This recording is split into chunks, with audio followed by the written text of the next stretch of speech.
أعوذ بالله من الشيطان الرجيم. إن للمتقين مفازا حدائق وأعنابا وكواعب أترابا وكأسا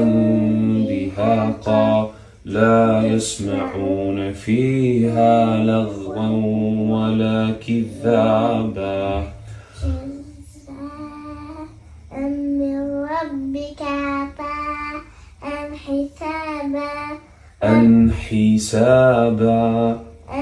حسابا رب السماوات والأرض وما بينهما الرحمن لا يملكون منه خطابا يوم يقوم الروح والملائكة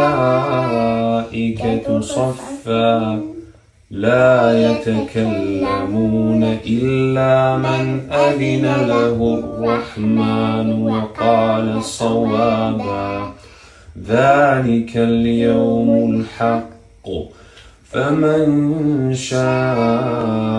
اتخذ إلى ربه مآبا